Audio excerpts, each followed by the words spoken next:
Cette semaine au podcast ordinaire, je reçois la fameuse Geneviève Evrel de Miss Sushi à la maison. On parle ensemble de l'ascension fulgurante de son entreprise qui est rendue partout au Québec. Puis c'est vraiment différent, c'est atypique. Elle a monté ça de toutes pièces par elle-même, pas de plan d'affaires, à gauche, à droite. Honnêtement, elle est merveilleuse. Geneviève a appris récemment, lorsqu'elle était enceinte, qu'elle avait le cancer du sein. On l'aborde aussi dès maintenant, parler de comment est-ce qu'elle vit la situation, la chimiothérapie. Un très, très beau épisode. Bon épisode tout le monde.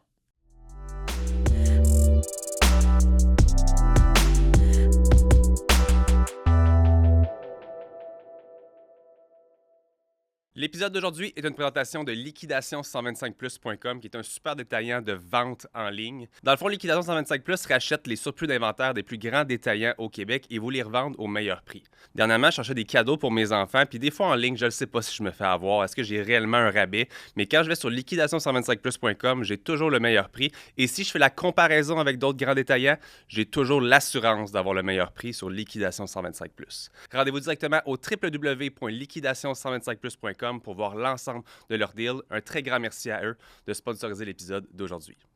Geneviève Evrel au podcast ordinaire, comment ça va? Ça va, toi? Ça va très bien. Merci beaucoup de m'avoir donné, de me donner ton temps aujourd'hui. C'est très apprécié d'être avec moi aujourd'hui. Ça me fait plaisir. Puis on parle ensemble aujourd'hui de beaucoup de choses. J'ai beaucoup de sujets à discuter avec toi, mais je veux qu'on commence par la base de pourquoi est-ce qu'on te connaît. En fait, comment moi je te connais, qui est Miss Sushi à la maison. Uh-huh. Ça part d'où tout ça? Parce que je veux dire, je pense que quand je t'avais écrit par courriel, je sais pas si à toi je parlais ou à ton adjointe, peu importe comment on peut l'appeler, je consomme sushi à la maison. On en a un pas loin qui est à Blainville. Ouais. Ça part d'où tout ça? Raconte-moi un peu. Ben, en fait, c'est une job étudiante qui m'a un peu sauvé la vie parce que, tu sais, j'ai fait plein de boulots étudiants. Ben, je dis étudiants qui étaient comme à vocation étudiante, mais j'ai pas beaucoup d'éducation. OK. Dans le sens où je suis pas allée à l'école bien longtemps. Fait que je faisais plein de jobs. Bref, je passe d'une à l'autre. Puis, à un moment donné, je travaillais dans une sandwicherie. Je faisais littéralement des sous-marins qui étaient, ma foi, délicieux, en passant. Puis, à un moment donné, il y a un client régulier qui venait tout le temps. Tu sais, à qui je connaissais sa recette préférée. Je sais qu'il mettait du tabasco dans, tu sais, bon. Puis, à un moment donné, il m'a dit, tu sais, Jen, j'aimerais ça te parler après ton chiffre, tu sais. Fait que j'étais comme, OK, parfait, tu sais.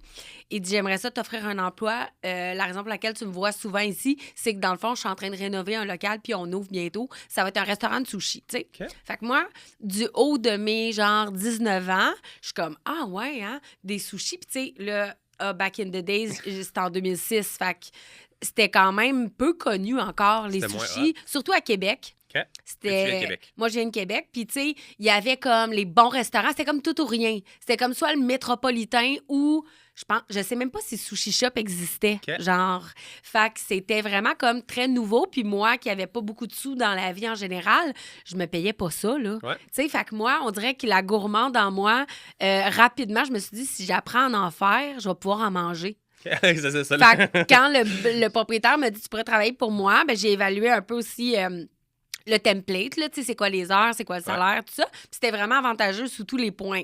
Fait que j'ai eu cet emploi-là. OK. J'ai été formée par une demoiselle qui était là depuis quelques temps aussi parce qu'elle, tu sais, le restaurant, il allait ouvrir. Fait que c'était tout nouveau pour tout le monde. OK. Puis ça a commencé comme ça. Du moment où j'ai mis ma boule de riz chaude sur ma feuille d'algue, là, j'ai fait comme... Non seulement que ça sentait très bon, mais en plus, je me suis dit, OK, c'est le fun à faire. Puis il y a toujours eu un côté de moi qui était comme quand même fier de faire quelque chose que peu de gens maîtrisent. Oui. Tu sais, c'est niaiseux. Puis encore aujourd'hui, même, je sais plus combien d'années plus tard, genre 17 ans plus tard, je suis comme... Encore une fois, il y a cette espèce de... Tu sais, il y a comme un spirit autour du sushi où c'est hypnotisant. Tu regardes la personne faire, puis t'es juste comme... En tout cas, en ce qui me concerne, t'es juste comme, wow! Tu sais, ça... Oui. Tu sais, ça prend de la minutie, ça prend, tu sais. Fait que rapidement, j'ai fait, je voudrais faire ça toute ma vie, je pense. OK. Puis c'est ça qui est arrivé. Fait qu'à 19 ans, tu te lances là-dedans. Puis je veux dire, quand tu dis ça, j'ai aucune idée comment on fait des sushis. Là. Je veux dire, on a acheté l'espèce de machine, tu peux le faire à la maison, là, puis c'est une catastrophe. Ben non, on n'achète pas de machine, on prend ses doigts. Bon, Merci. regarde, Mais c'est correct. tu vas me montrer un jour probablement. Avec mais plaisir. Aucun capable. À quel moment est-ce que ça devient une possibilité pour toi d'être un vrai projet qui, comme tu pars d'être une employée pour ce restaurant-là? Ben, en fait, j'ai travaillé, mettons, de 2006 à 2009 dans ce restaurant-là. OK. Moi, en 2008, parallèlement à mes études, parce que là, parallèlement, je m'étais inscrite dans au Collège de radio-télé de Québec. J'ai eu envie de me perfectionner en animation radio, télé, conférence. Puis là, ça marchait plus du tout mon horaire.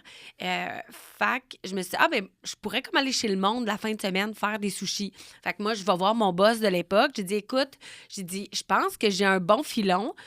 On pourrait faire les recettes du resto, mais chez les gens. OK. Fait que là, il est comme, non, moi, je m'occupe pas de ça, je gère pas ça. Mais j'écoute, mettons que je te demande de rien t'occuper, j'achète les choses ici, tu sais, comme au COS, whatever, puis je fais tes recettes chez les gens, puis je dis que ça vient d'ici. Fait que ça fait de la pub, puis tout le monde est content, moi, je t'achète la bouffe ici. Il était comme, oui, il était comme vraiment un no-brainer, genre, je m'occupe pas de ça, fais ce que tu veux. Parfait. Fait que ça a commencé comme ça, mais évidemment que c'était, honnêtement, Facebook existait à peine. Ouais.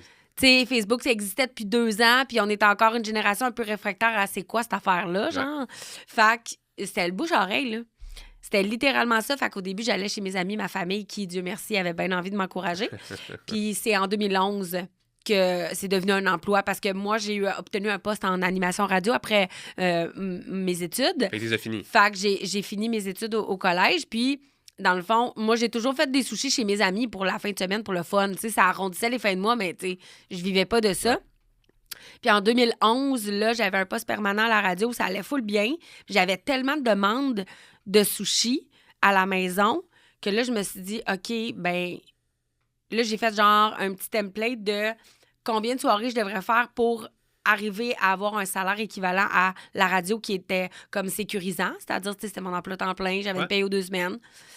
Puis là, j'ai rapidement vu que je pouvais peut-être y arriver. Fait que, à un moment donné, j'ai décidé de faire le grand saut. OK. Le fait, c'est qu'on dirait que je t'imagine à la radio, là, que tu as la personnalité pour.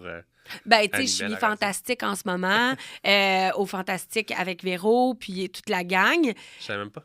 Mais, d'avoir ma propre émission de radio, ça a été un grand rêve et je le chéris encore, là. OK. Ça... J'ai l'air du gars qui fait pas ses recherches, tu m'apprends quelque chose de même. J'ai tellement regardé pour sushi à la maison. Non, c'est bien correct. À la radio en ce moment. Oui, je suis à Rouge. C'est cool. Ça fait des années que j'ai pas écouté la radio. Ben oui, ben je comprends, ben je sais bien. Mais il y a encore des gens qui l'écoutent, dont moi. Fait que... Je pense que, tu sais, quand que je reçois mes invités ici, on a toujours des petites pré-entrevues avec Max, mon recherchiste. Oui. On a parlé un petit peu de ta famille dans le temps, donc peut-être des petits problèmes de toxicomanie. Juste, comment ça s'est passé, ta jeunesse, puis comment est-ce que toi, tu t'es sorti peut-être de situations qui étaient peut-être pas l'idéal? Je veux dire, on dit souvent que la pomme ne tombe pas loin de l'arbre. De ton côté, est-ce que tu dirais que niveau familial, quand c'était plus jeune, il y avait peut-être des problématiques? Ah ben mon Dieu, mais c'était complètement le bordel chez nous, là. Ouais, c'était pas des problématiques, là, c'était très grave, là. Moi, tu vois, je le dis de façon le plus poliment possible. Non, moi, je te navigue là-dedans. Non, c'était fucked up. Ben, tu sais, je vais te faire ça vraiment short and sweet. Dans le fond, moi, ma mère, tu sais, je suis issue d'une nuit passionnée. OK. Donc, un beau one night. Okay. Je suis née 9 mois plus tard. Mes parents étaient sur le party. Moi, mes parents n'ont jamais arrêté d'être sur le party parce que je suis venue au monde. Donc, j'ai rapidement été un petit peu barouettée à gauche, à droite. Mes parents n'ont jamais été en couple. Ma mère s'est fait un amoureux plus officiel quand j'avais comme 6-7 ans, qui est devenu mon beau-père, qui était violent, très violent physiquement avec ma mère. Fait que j'ai été élevée toute ma tendre enfance dans la violence, les maisons pour femmes victimes de violence, parce qu'on se sauvait beaucoup, on déménageait, on se promenait, on allait dans les maisons pour femmes victimes de violence. Ma mère revenait avec son chum, donc on revivait le pattern sans arrêt, continuellement, jusqu'à ce que j'ai 12 ans à peu près. Après ça, ma mère, elle m'a droppé chez une de ses chums de filles parce qu'elle avait commencé à consommer de la drogue plus dure. Okay. Parallèlement à ça, mon père n'est pas vraiment dans le portrait à cette époque-là. Il consomme énormément. Mon père, c'était plus au niveau de l'alcool, la cocaïne. Tandis que ma mère, elle, ça a rapidement été la drogue dure, les narcotiques. Donc, ma mère a fini par être junkie. Donc, ça a été ça vraiment toute mon enfance. J'ai un peu resté dans la piquerie. J'ai été placée, j'ai beaucoup fait affaire avec la DPJ, j'ai été en famille d'accueil. Puis je te dirais que là, c'est pas mal à l'âge de 15 ans que j'ai pris mon destin en main, où j'ai fait comme, OK, j'ai bien compris que si je m'occupais pas de moi-même seule, personne n'allait le faire. Fait à l'aube de mes 16 ans, j'étais en appart. That's it, à 16 ans? Ouais. J'ai lâché l'école à 16 aussi. Puis étant donné que j'avais doublé beaucoup de par les nombreux déménagements, puis tout ce qui se passait à la maison, la violence, la toxicomanie, l'alcoolisme et tout, j'ai jamais été super bonne académiquement. Donc, j'ai lâché l'école, genre, je pense que j'étais en cheminement particulier 2. Genre, en affaire de même. OK. Fait qu'à 15 ans et demi, là, l'été de mes 15 ans, bientôt 16, je retournais pas à l'école à l'automne. OK. Puis je suis retournée plus tard, finir mon équivalent de secondaire 5 pour avoir une espèce de, tu sais, l'espèce de fameuse sécurité de, au pire, j'irai faire du ménage à un hôpital, ce qui est parfait. Ah, ben oui, Ce qui est vraiment 100%. absolument très, très important, d'ailleurs. Mais tu sais, c'était comme une espèce de sécurité d'avoir un équivalent en me disant... J'ai peut-être un permis de travail pour aller au gouvernement. Là. Tu sais, l'espèce de... On va au gouvernement, Ouais, la sécurité. on est sécure. Ouais. Mais finalement, c'est absolument pas ça que j'ai fait. Mais ça me bombait le torse un peu de réussir mon équivalent de secondaire 5. Parce que je me suis dit, OK, je suis capable de faire quelque chose. Tu sais, c'est niaiseux, mais quand tu viens d'une famille toxicomane, dysfonctionnelle, avec sur l'aide sociale, sans scolarité... Tu sais, il n'y a jamais personne, moi, chez nous, autour d'une table, un bon souper, un repas équilibré, qui m'a demandé qu'est-ce que je voulais faire plus tard. Tu comprends? Fait que, tu sais, on n'a pas de... Je sais pas qu'on n'a pas d'ambition, mais c'est difficile pour des parents qui vivent ces difficultés-là de souhaiter le meilleur à son enfant parce qu'il y a une honte. Ouais. Fait que c'est comme si on parle pas de... C'est un peu tabou de se souhaiter de réussir quand tu réussis pas. Tu sais?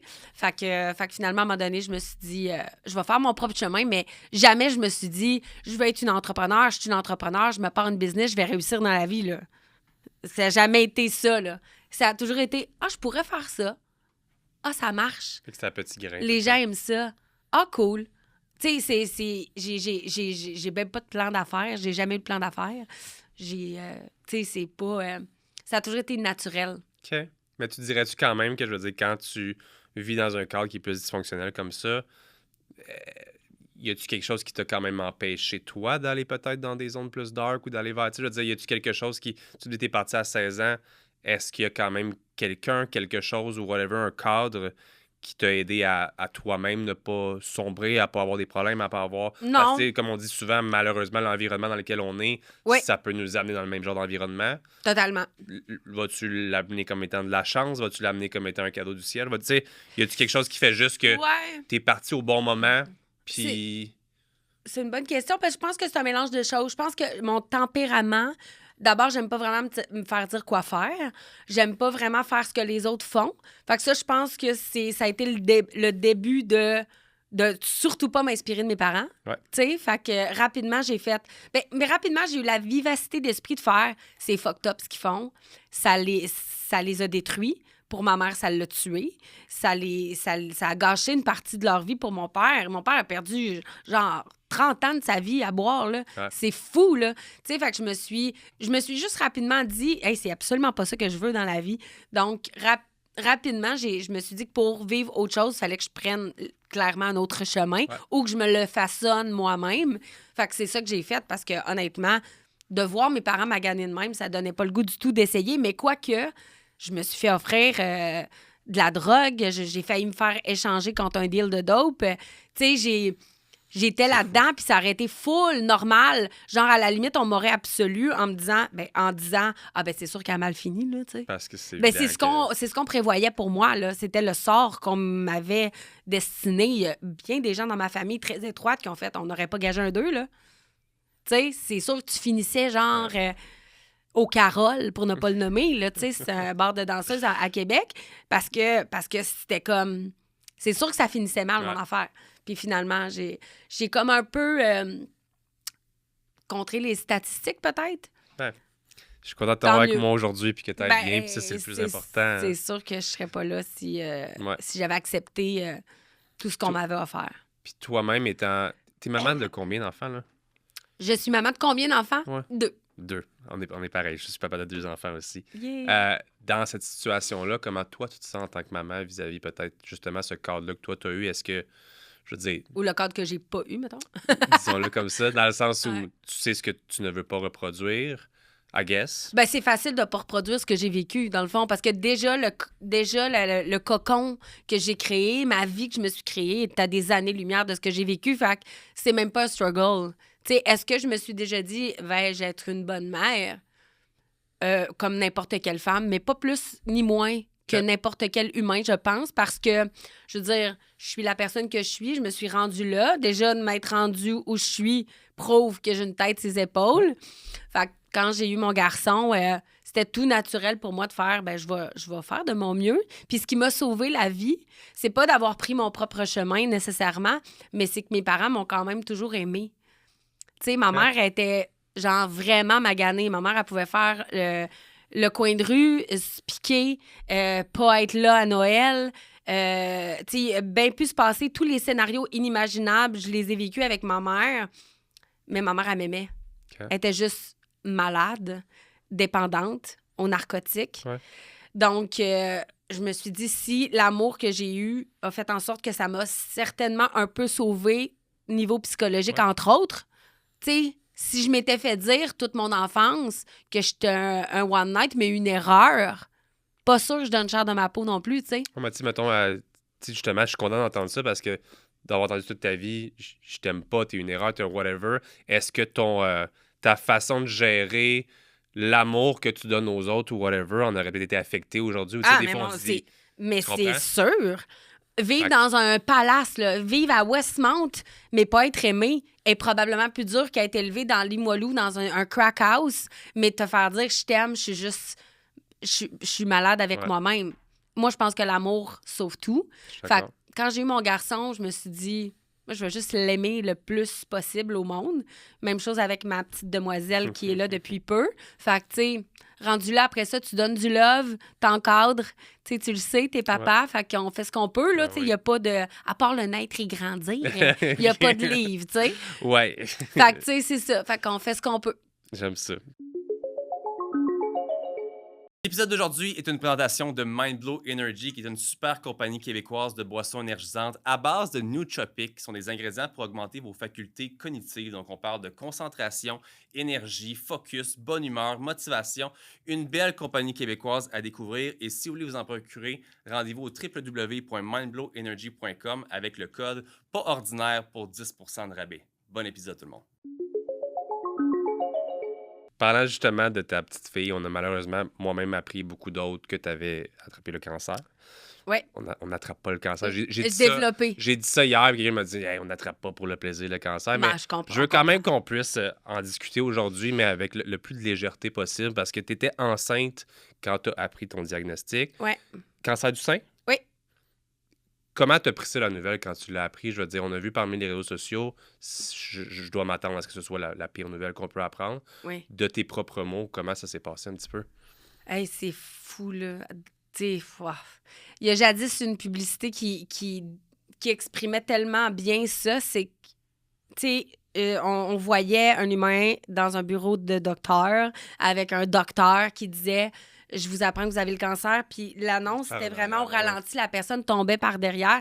Ben, tu sais, c'est ça, d'apprendre que tu as le cancer. Puis surtout, pas surtout, là, mais entre autres, enceinte, c'est la dualité entre donner la vie puis peut-être mourir qui est folle. Parce que là, tu te dis, OK, je suis enceinte. D'abord, mon bébé est en danger? First question. Ouais. Ensuite, c'est genre, je vais-tu mourir là? Tu sais, c'est que, tu sais, on le sait, là. On peut tous se faire frapper par un char tantôt, là, tu sais. Mais on pense pas à ça parce qu'on vit notre vie. Mais quand tu te fais... C'est comme si tu te faisais dire, OK, je veux juste te rappeler que tu peux mourir, puis là, ça se pourrait vraiment beaucoup très bientôt. Ouais. C'est... C'est un peu mis à la gorge. C'est vraiment pas le fun. C'est vraiment pas le fun. C'est l'horreur. Puis, tu sais, quand on l'a appris, là, je l'ai appris au téléphone. Je l'ai pas appris dans le bureau de mon oncologue. Je l'ai appris au téléphone parce que concours de circonstances qui a fait que ma médecin de suivi de grossesse a eu accès à l'échographie du sein que j'avais été me faire de par le fait que j'y avais demandé de m'ausculter parce que je sentais une bosse. Donc, elle a vu la tumeur maligne puis elle m'a appelée. Au lieu de me faire patienter après les rendez-vous que j'allais avoir, elle dit, tu sais, je le vois. C'est pas comme, je prétends pas un diagnostic. Je veux dire, un chat, c'est un chat. je le vois, t'as un cancer. Fait qu'elle m'a appelé un vendredi soir, j'étais chez nous, mon chum s'en allait faire une captation télé pour... mon chum est humoriste, il fait les premières parties de Dave Godet.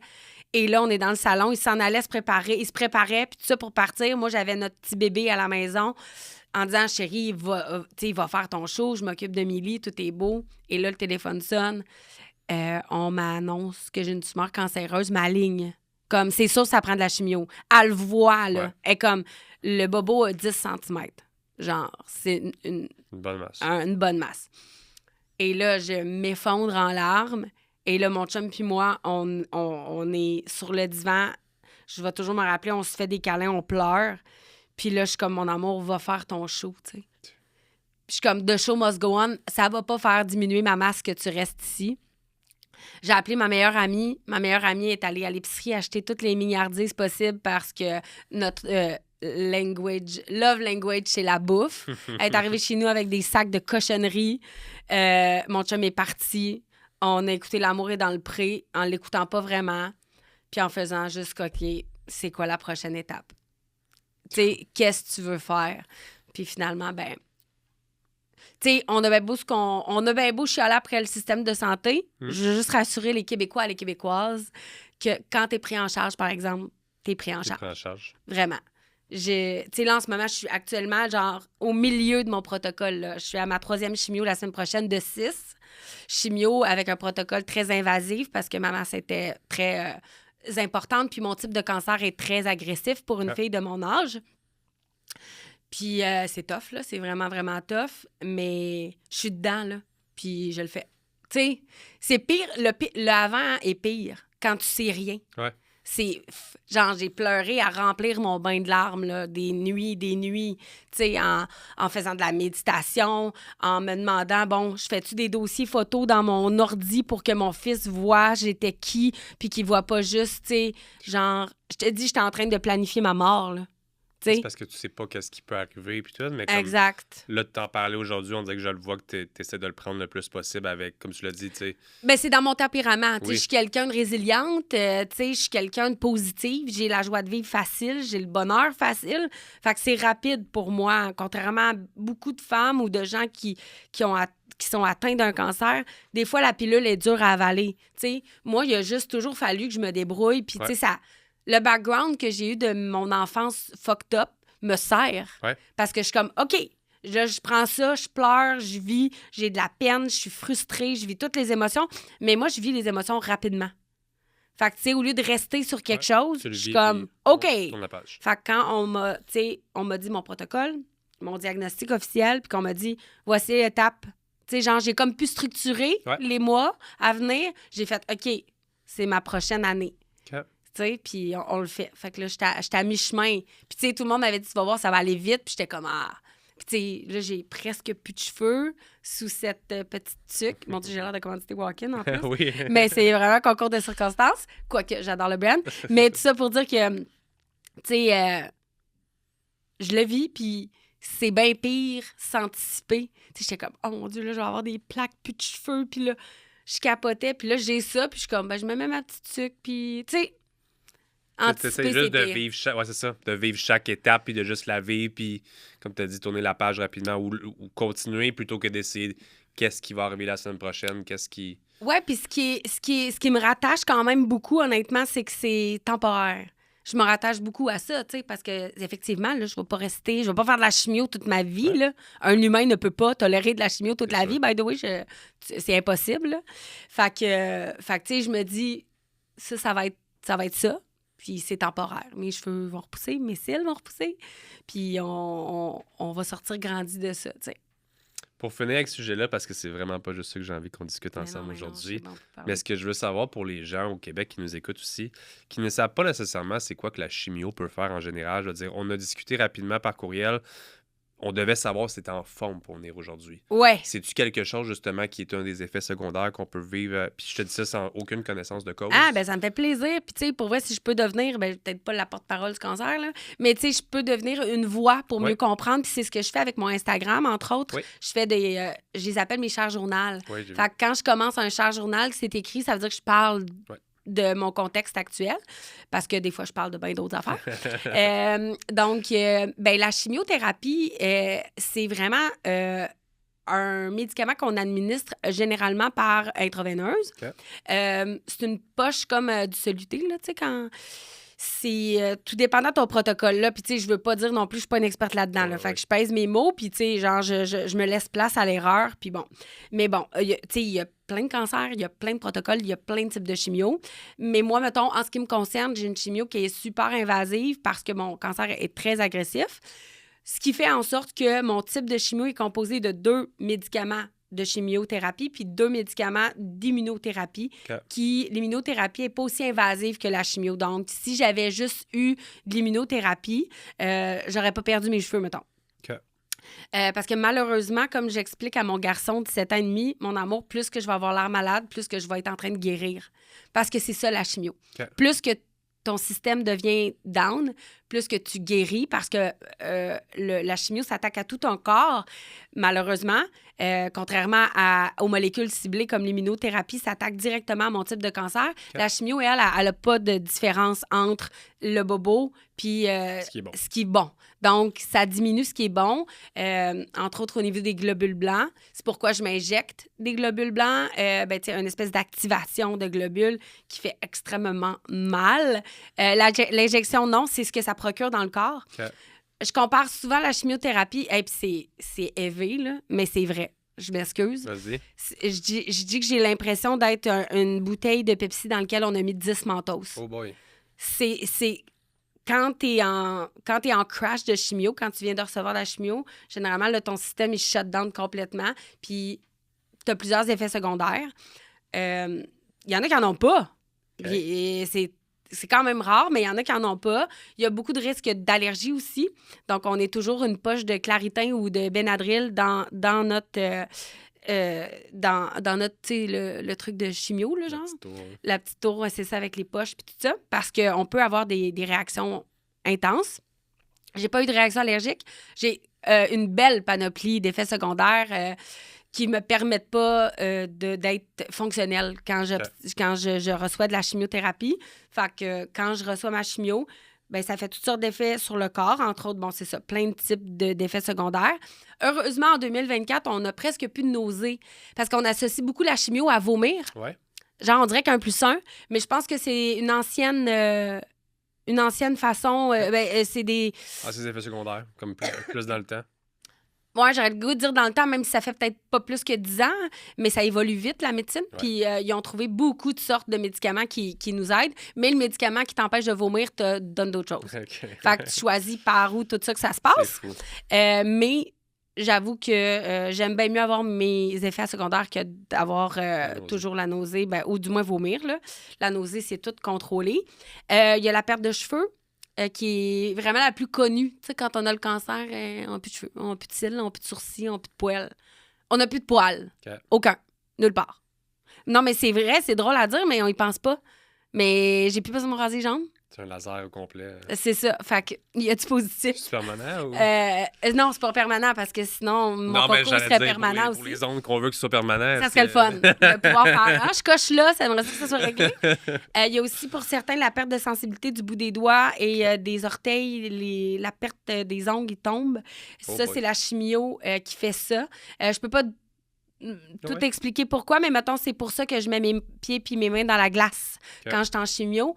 Le froid empêche la chimio de se rendre. Puis c'est pour ça qu'il y a le casque de glace aussi pour pas perdre ses cheveux, ou du moins juste 50%. J'ai pas pu le faire, moi, pour des raisons, un choix personnel que j'ai fait, mais j'aurais pu faire le casque de glace. C'est nouveau quand même, puis c'est vraiment chouette. Fait que c'est ça. Fait que c'est vraiment tout ce qu'on connaît un peu du cancer, c'est ça qui se passe. Okay. Puis là, j'ai presque plus de cils. Mes sourcils, je suis chanceuse. Je suis chanceuse parce que quand j'ai su que j'avais le cancer, je dis en souriant, c'est weird, mais je suis allée me faire du microblading chez mon esthéticienne et le best move de ma vie, là, parce que ça te change une face, hein, puis avoir de sourcils. Sourcils, ouais, I guess, mais quoique, Je tiens à dire que je trouve que toutes les femmes, tous les gens qui subissent de la chimio puis qui ont plus un poil nulle part sont pour moi des battants. Fait que j'en suis pas moi une parce que je vais avoir mes sourcils, mais je suis juste contente d'avoir eu la vivacité d'esprit de faire « Oh my God, girly, côté girly, je vais aller faire ça. » 100%. Mais sinon, c'est ça. Fait que... Ça ressemble à ça. Ouais, puis quand j'ai de la chimio, je suis un bon 7 à 10 jours. Tant que ça. Ah oui. Indisponible. Là, oui. J'arrête de me mentir, là, parce que j'étais comme, ah, ça va, tu sais. Mais c'est la fatigue, en fait. C'est que tu remontes tranquillement, mais ton corps, il suit pas. Puis c'est pas une fatigue où, genre, on va te coucher, là. Tu peux pas... c'est ton corps, là. Tu peux pas aller te coucher puis faire, je vais me réveiller moins fatigué. C'est le corps qui est fatigué. C'est pas comme une fatigue, genre, je suis parent de nouveau-né. Ah, mais je suis parente de nouveau-né aussi. Fait que, mettons que c'est un bon challenge. C'est intense, ouais. Encore une fois, en manque de connaissances comme ça, de ce que je comprends, la médication est pour enlever la tumeur au niveau du sein. Oui. Ça veut donc pas dire qu'un cancer du sein, tu dois avoir une... Je ne sais pas le terme, que tu enlèves le sein, que tu... Ah, c'est une bonne question. Il y a beaucoup de gens qui me l'ont demandé, puis ça dépend vraiment de ton type de cancer, ton protocole, ta santé, ton âge. Moi, mon oncologue m'a absolument pas suggéré de me faire enlever le sein en premier. Parce que j'avoue qu'initialement, tu fais, enlève-moi là, la tumeur. Enlève-le. Mais non, mais c'est parce que tu peux avoir des métastases. J'en ai pas, mais moi, j'ai ganglions atteints. Fait que là, mettons, si j'avais eu juste eu ma masse, j'aurais pu faire juste l'immunothérapie, pas nécessairement de chimio, parce que là, la chimio, elle va aller s'attaquer à les ganglions.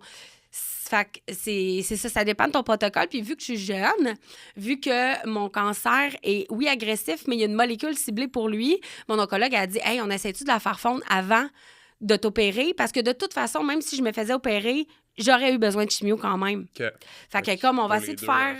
Tu sais, après ça, c'est comme... Moi, j'appelle ça... Je fais un parallèle avec la bouffe. Je suis comme... Tu sais, moi, je suis plein d'ingrédients pour mon oncologue, puis mon oncologue, elle me fait une recette. Elle pense que cette recette-là, c'est la meilleure pour moi. Puis moi, je suis qui pour faire pas d'accord avec ta recette? Moi, j'aime ta recette. T'es mon oncologue, tu vas peut-être me sauver la vie. Fait que j'écoute ce que tu me dis.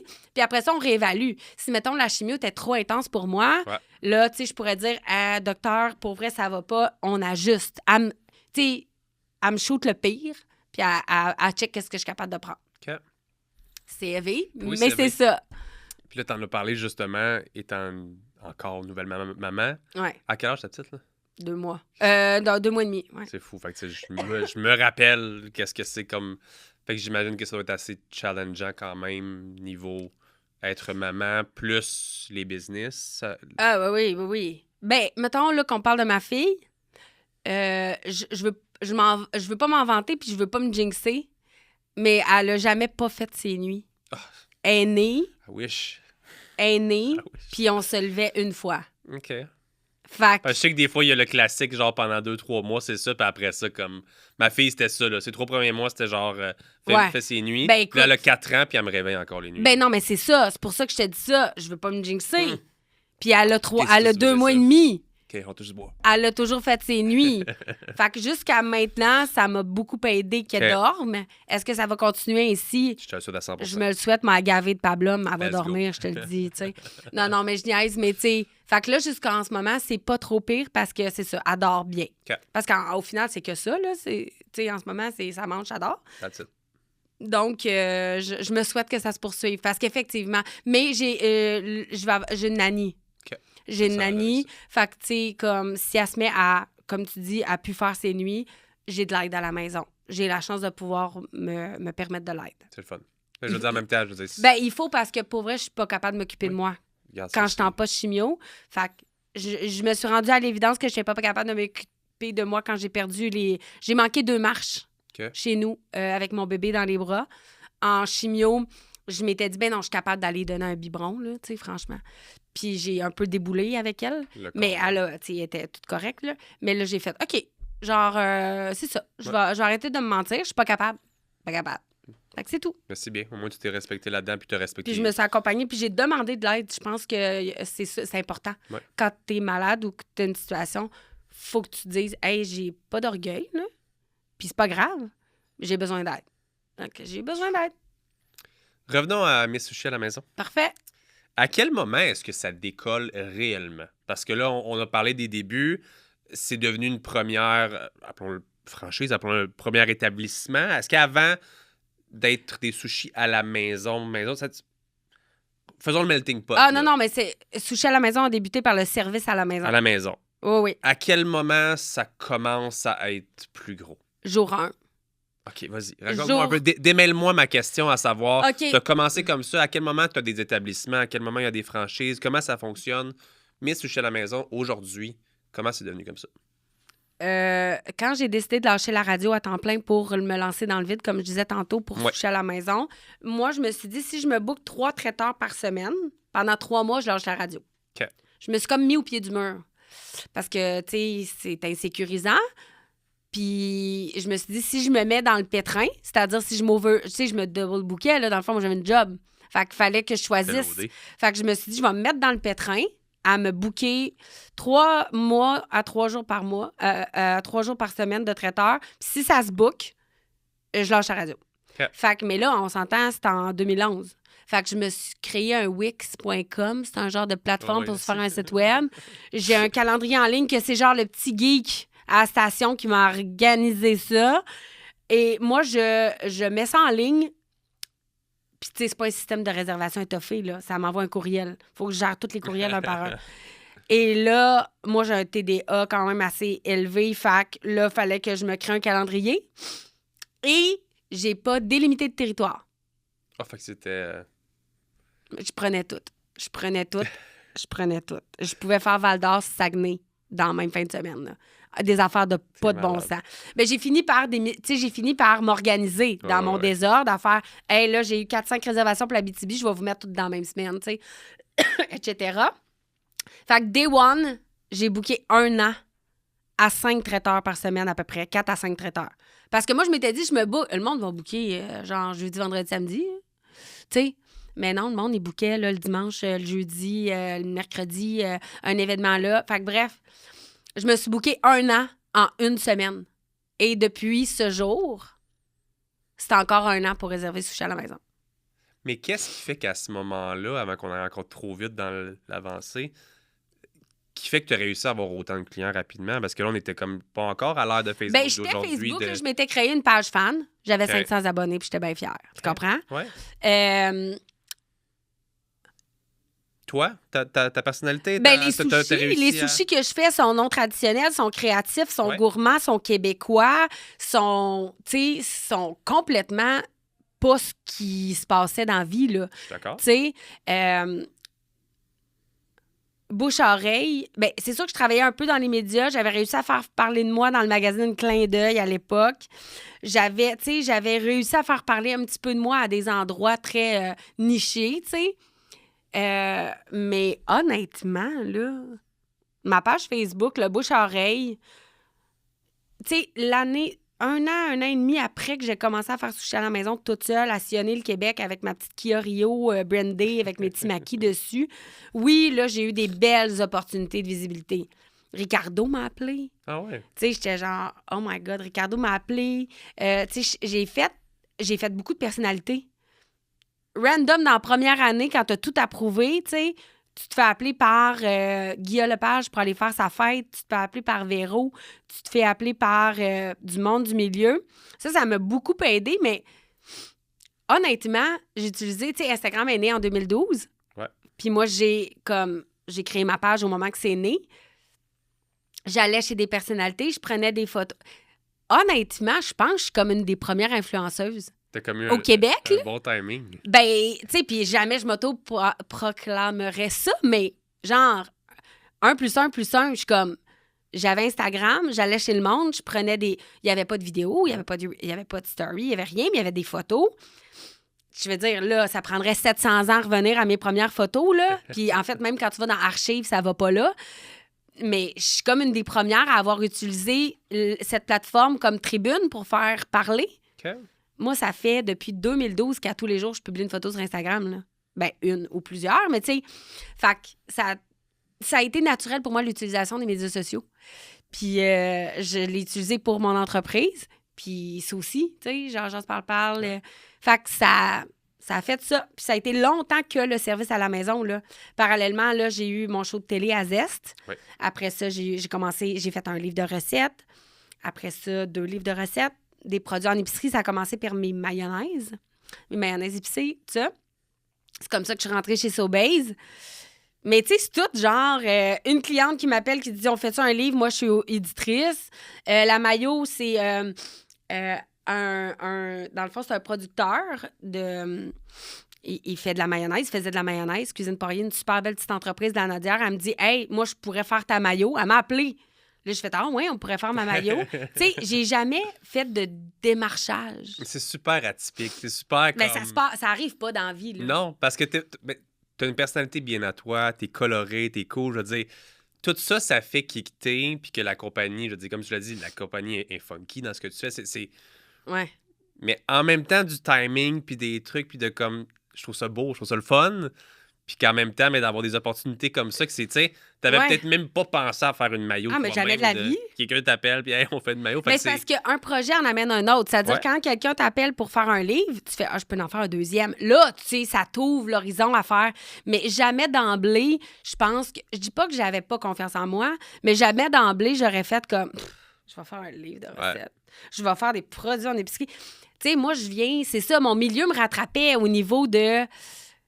Je suis qui, moi, pour réussir, pour faire ça, tu comprends? Fait que, tu sais, il y a comme la petite Geneviève qui, pas qu'il n'a pas confiance, mais qui était comme, petit train va loin, je fais ma petite affaire. Mais là, il y a beaucoup plus de gens qui ont cru en moi que l'inverse, tu sais, que moi qui ai cru en, jusqu'à ce que ça démontre que ça fonctionne. Ouais. Fait que, tu sais, du moment où quelqu'un croit en moi, ben déjà, ça bombe le chest, tu fais comme, hein, tu crois en moi? Parfait, je vais tout donner. Fait que ça me motivait aussi à le faire le mieux possible. Fait que, tu sais, les livres, les produits en épicerie, le service à la maison, tout ça, ça se chevauche depuis plus que 10 ans. Tu sais, là, je suis rendue avec une porte complète de chez GA, tu sais, une porte complète vraiment comme tous mes produits. Puis, mais il faut être patient, puis il faut penser, faut avoir les bonnes idées aussi. Qu'est-ce que le client veut? Ouais. Parce qu'au final, si moi, j'ai envie de te proposer des sashimi en épicerie congelés, mais t'en veux pas, si tu veux, je fasse. Ouais. Fait que quand un produit marche ou marche pas, je suis comme, ben le client, il voulait. Puis quand un produit marche pas, je me dis pas, c'est un échec, tu sais. Je me dis juste, ben le client, c'est pas son besoin. Ouais. Moi, ma première, puis encore à ce jour, c'était, qu'est-ce que mon client veut? Puis c'est pour ça que j'ai jamais eu le syndrome de l'imposteur non plus, parce que, tu sais, c'est une de mes questions. Ben, j'ai pas étudié en bouffe. Oui, c'est ça. Moi, j'invente des recettes dans ma tête. Moi, ça goûte bon. 1 + 1 + 1 + 1. Je fais un maquis avec ça. Je fais une ramen. Je fais un tartare. Fait que j'ai jamais eu le sentiment d'imposteur parce que mes clients, je les force pas, là. Oui, ils aiment juste ça. Ils aiment ça. Ouais. Je suis comme, c'est bon. Non, j'ai peut-être pas la technique officielle du maître nippon. Tu sais, j'étais allée au Japon. J'ai fait mes classes. J'ai perfectionné mon art, mais je l'ai rendu surtout accessible. Ouais. Puis ça, j'étais encore bien plus fière que de te montrer là, comment brasser du riz pendant 7 ans, puis tu peux mettre un peu de mirin. Non, tu peux acheter du vinaigre de riz assaisonné à l'épicerie. C'est plate, c'est pas la... Tu sais, c'est pas l'essence. Tu sais, puis je respecte cet art-là, là, tu sais, du plus haut de mon âme, là. Mais comme un des mortels, il peut pas brasser du riz une demi-heure. Tu comprends? Ouais. Fait que moi, je me suis dit, moi, je veux juste faire en sorte que ce que je vais créer tout au long de ma carrière, je veux juste que les gens puissent le reproduire, le vivre, se le procurent, tu sais. Puis c'est ça que ça a donné. J'aime ça parce que quand tu vois ça aller justement comme ça, il y a un peu comme de l'art, tout court, un dessin, whatever. Exact. Pas que n'importe qui peut le faire, je le vois pas comme ça, je le vois juste comme chacun une créativité. T'as pas besoin d'avoir étudié, je sais pas combien d'années en art ou en whatever, ou en technique de dessin pour être quelqu'un qui peut être bon en dessin ou en peinture. Ou exact. Ouais. Moi, ça donne que je suis dans le milieu de l'alimentation, mais effectivement, si quelqu'un peint comme un grand artiste, ben être un grand artiste, tu vas pas faire c'est quoi tes études pour être artiste. Ouais. Fait que, tu sais, oui, je compare souvent que mes sushis, c'est un peu de l'art parce que j'ai été la première... Tu sais, moi, je te propose un maquis poutine il y a 10 ans, là. T'imagines comment je me faisais bâcher ces médias sociaux? Mais moi, je riais parce que j'étais comme... J'empoisonne personne. Ouais. Je t'oblige pas de le manger. Mais dedans, je veux juste que tu saches, il y a du canard confit, des patates douces tempura, du fromage en grains fondant, puis je te verse une sauce à poutine chaude de ton choix dessus. je sais que ça se peut que tu te dises le riz a quoi rapport là-dedans, mais mange-les avant de le savoir, avant de bâcher, tu sais. Puis, encore une fois, aujourd'hui, c'est lui qui crée le plus de polémiques, mon fameux maquis poutine. Mais à chaque fois que je le publie, je me pop du popcorn, puis je regarde les commentaires. Parce que comme il est vraiment bon, tu sais. J'aime ça. Ça. C'est parfait. C'est tellement atypique, j'adore ça. Ben, tu sais, combien de Denis, 76 ans, qui ont fait « Moi, aime pas ça, le tartare. » Ben, mon cher Denis, je vais te faire découvrir le tartare, les maquis. Fait que, tu sais, j'ai rendu ça un peu plus... At large. Je m'adresse à tout le monde, tu sais. C'est parfait comme ça. Ouais. Puis d'aujourd'hui, si on peut terminer avec ça, de savoir où est-ce que Sushi à la maison est rendu, comment ça fonctionne pour que quelqu'un commence à avoir... Parce que là, maintenant, c'est aussi des établissements, mais c'est aussi différentes personnes qui font ce que Oui, toi, tu j'ai faisais à 30 l'époque. Miss Sushi sur la route qui sillonnent tout le Québec en entier ou presque. J'ai 8 franchisés, donc pignon sur rue. Fait qu'à un moment donné, je mangeais une ramen sur le plateau. J'étais avec un de mes amis, il me dit « Pourquoi tu n'ouvres pas un restaurant? » Puis là, je suis comme « Ah, non. Non. Des costes, un coût fixe, un loyer, de l'hydro. Ah, non. » Mais en même temps, j'avais les sous parce que moi, je suis pas gambleuse. Okay. Moi, je viens d'un milieu vraiment pauvre. Fait que moi, là, je suis à mon affaire. Je suis pas économe, je m'empêche de rien, puis mais je suis à mon affaire. Okay. J'ai pas de prêt à la banque. Okay. J'ai jamais appelé une institution financière me prêter de l'argent. Je dois rien à personne. Et donc, il y a 5 ans, et demi, 6 ans même, quand mon ami me dit « Ouvre donc un restaurant », ben je suis comme « Tu sais quoi? J'ai les sous. Okay. » Parce que moi, il n'y a pas question que j'appelle une banque pour emprunter. Jamais. Fait que je me dis « Bon, OK. » Moi, je m'étais dit, je te le jure, là, à quel point j'ai toujours le petit... Mais mettons que ça marche pas, OK? Je me suis dit, bon, mettons que ça marche pas, là, je calculais, bon, j'ai plus besoin de loyer pour un bureau, parce que là, ça va devenir mon bureau. Bon, là, je calcule, je me dis, s'il y a tant de personnes qui rentrent, mais si personne rentre, qu'est-ce que je peux faire pour rentabiliser ça? Si personne rentre dans le restaurant. Là, je me dis, je peux donner des cours. Je pourrais, ça pourrait être une cuisine maître. Tu sais, je pense à tout sauf ça va marcher. Okay. Jusqu'à ce qu'on débarre la porte du premier comptoir Sushi à la maison, puis que ça faisait la file jusqu'à l'autre bout de la rue, là. Puis là, c'est comme ça qu'est né d'autres comptoirs. Dans le contexte de la pandémie, j'avais comme du lousse. Okay. Parce que mes miss ne pouvaient plus aller chez le monde en pandémie. Oui, à cause de la pandémie, of course. Fait que j'ai dit, bon, ben, il y a beaucoup de gens m'appelaient. Ça m'appelait sans arrêt pour des franchises. Okay. J'étais comme, Là, tu sais, ces humains-là, il faut qu'ils empruntent à la banque parce qu'ils sont pas comme moi, là. Tu sais, ils n'ont pas économisé 2, 3, 4, 500 000, là, tu sais. Fait que ça a commencé comme ça, l'histoire des franchises. On en a 8 maintenant. Okay. Et on n'en aura pas plus. Ben, c'est ce que j'ai compris, c'est que... C'est ça, en pré-entrevue. On a reçu Salvatore qui était... eux autres, je les adore, sont en pleine expansion. Ils sont jeunes, sont dynamiques, sont cool, mais eux, ils en rouvent à pelleter. Ah ouais, mais c'est ça. Qu'est-ce que toi fait que là, maintenant, tu en refuses ou même tu en... j'en refuse à tous les jours de ma vie, là. J'ai pas... en fait, c'est que, premièrement, moi, dans la vie, comme tu as compris, je dois rien à personne. Sauf que quand tu franchises quelqu'un, tu dois quelque chose à quelqu'un parce que cette personne-là, elle a hypothéqué sa maison pour acheter ton nom. Oui. Tu sais, une Miss Sushi, non. C'est pas du tout le même type de franchisage. Tu as le type de franchisage à la maison qui requiert peu de frais parce que, à part le matériel, la formation, tout ça, moi, si demain matin, j'ai plus de job pour toi, ben cette personne-là, je lui dois rien, elle me doit rien. Le but, c'est que je la book, mais ça devient un travailleur, une job de travailleuse autonome avec ses risques. Mais moi, je m'engage à, si j'ai de la job, je la donne. Okay. Mais on sait jamais. J'ai toujours été très... Tu sais, je me donne toujours une porte de sortie. Tu sais, je suis honnête avec toi. Ouais. Moi, je vais tout mettre en œuvre pour qu'il y ait de la demande puis que ça fonctionne. Mais je sais pas, moi, je n'ai pas de boule de cristal. Okay. Mais les franchisés, c'est différent. On a ici un pignon sur rue, un loyer, des prêts, tout ça. Fait que moi, j'ai le sentiment profond de faire « faut que je fasse rentrer du monde chez vous ». Parce que tu as un loyer, tu as une hypothèque, tu as un prêt à payer. Fait que c'est sûr que pour moi, ça pour toi. Ben, ça a été la chose la plus stressante et encore à ce jour de ma vie à faire parce que je prends ça trop à cœur. Ouais. Je suis pas... je regarde Salvatore, c'est pas tout ça, ils sont super proches de leur franchisé puis tout ça, c'est vraiment pas... c'est pas un exemple, mais... Ça reste qu'au volume. Tu peux pas connaître le nom de tout le monde nécessairement puis le nom des enfants puis tu restes où, tu sais... c'est pas vrai qu'à 150 franchisés, je pense que tu connais le nom des enfants de tes franchisés, mais ça se peut. Mais en tout cas, en ce qui me concerne, moi, je veux continuer d'avoir cette proximité-là avec mes franchisés. C'est pour ça que j'en veux pas plus. C'est que les 8 qu'on a, là, il y en a un à moi. Mettons, les 7 franchisés que j'ai, je suis comme, je veux qu'on puisse s'appeler, se texter, se parler. Tu sais, malheureux, différemment d'une grande chaîne, c'est des courriels, c'est des protocoles, c'est tu parleras à tel département, puis c'est correct, parce que ça fait des répus. Si t'es 150 franchisés, ils peuvent te texter. Mais moi, non. J'aime pouvoir avoir une Émilie au Saguenay qui me dit « Hey, j'ai une idée de fou, on fait ça. » Je suis comme « Oh my God, t'es malade, quelle bonne idée. » On le fait. Okay. C'est que là, le pouvoir décisionnel, c'est moi, avec mes franchisés. Mais c'est pas... Il n'y a pas de CA, il n'y a pas de table de... C'est one-on-one, tel franchisé veut faire ça. Hey, bonne idée. Parce que ça concerne ta région. Parce que ça fait partie de ta réalité. Parce que moi, j'en ai un à Sept-Îles, là. Pas en tout le même concept, puis la même...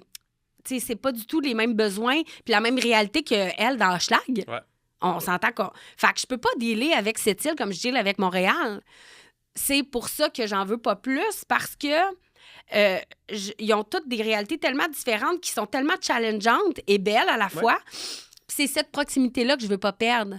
Puis c'est pour ça, puis c'est le stress aussi de maman... Miss Sushi, 100%. Maman Sushi qui veut juste tellement que tout fonctionne. Je suis comme, si j'y en mets un en face de l'autre, je peux pas faire ça. Pas avec mon concept. Je veux qu'on continue d'être un endroit de destination.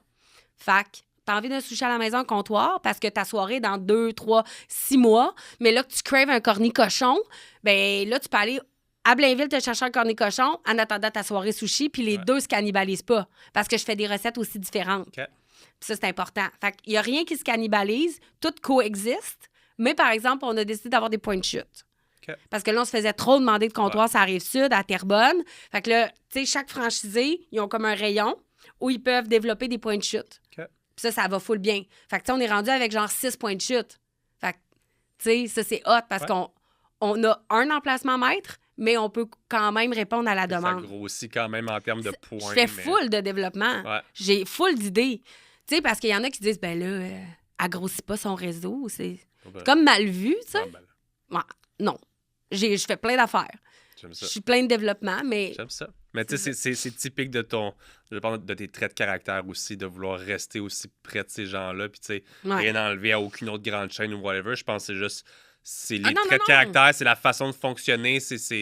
J'appelle même pas ça de l'ambition parce que je vois que tu as énormément d'ambition. Oui, exact. C'est juste une question de comment tu es. Ben oui, c'est ça. Puis je suis pas gambleuse, comme je dis. Puis je le redis, j'aime pas ça, me mettre dans un gros danger comme ça. Fait en faisant avec, tu sais, comme toute une petite tentacule, tu sais, notre pieuvre, c'est comme, OK, là, on a 7 comptoirs, 8. OK, là, qu'est-ce qu'on peut faire pour répondre à la demande, mais autrement? Tu sais, fait qu'on va chez les gens, on fait des tablées gourmandes, on fait de l'événementiel, on fait tout du custom aussi. Tu sais, ça aussi, tu sais, mes franchisés ont beaucoup de latitude, ce qu'ils pourraient pas dans un gros réseau. Je suis d'accord. Faut que tu demandes à ton franchiseur. Moi, ça me texte, puis elle est comme, « Hey, peux-tu m'inventer 10 sortes de maquis végé? Parce que là, j'ai vraiment une gang qui veulent que des végés, mais on n'en a pas assez sur notre menu. » Tu sais, moi, je t'envoie des recettes de végé, mais je pense pas qu'avec un gros réseau, il y a... T'as la même... Non, mais c'est d'autres façons de faire, puis il y a une sécurité qui vient avec ça aussi, puis il y a d'autres choses qui viennent avec ça. Beaucoup de sous. Moi, tu sais, c'est vrai, ils ont beaucoup de liquidités parce que, tu sais, mettons, Salvatore, ils possèdent leur immeuble. Fromagerie Victoria, ils sont en train de grossir en fou. Ils ont leur immeuble. C'est une business, là. Puis moi, je suis comme, j'admire ce que vous faites, mais eux, parallèlement aussi, admirent beaucoup comment moi je fais. Parce que comme, OK, la petite, elle fait ça de même, puis c'est pas fou pareil. Fait que je suis bien fière. Geneviève, t'es inspirante. Honnêtement, là, c'est vraiment... C'est magnifique ce que tu fais, puis je te souhaite juste le plus grand des succès pour continuer. Puis merci encore une fois d'avoir été avec moi aujourd'hui, parce que... Ça a passé vite, full plaisir. Ça passe toujours vite. 1 heure, là, ça passe trop vite, puis je te parlerai encore pendant des heures. Moi aussi. Mais j'apprécie énormément ta présence aujourd'hui. Fait qu'on reste en contact. Ben oui. Puis on remange des sushis, puis faut que tu me montres anyway comment on fait des sushis. Avec plaisir. Merci beaucoup. Pour les gens à la maison, j'espère que vous avez apprécié l'épisode d'aujourd'hui. Si c'est le cas, vous pouvez laisser un 5 étoiles sur Apple Podcast et Spotify. Et nous, on se voit la semaine prochaine pour l'autre épisode du podcast Sportinaire. Bye guys. Juste un petit mot en terminant l'épisode d'aujourd'hui pour remercier le studio Les Remarqués de m'accueillir ici dans ce bel environnement-là que j'ai la chance d'utiliser à chaque semaine pour recevoir mes invités. J'ai toujours la chance de travailler avec une belle équipe chez Les Remarqués qui sont toujours efficaces, rapides et qui me donnent justement un très très beau studio de travail à chaque semaine. Je vous invite vous aussi, si vous lancez votre propre podcast, à aller voir directement Les Remarqués. Leur studio de podcast est vraiment super.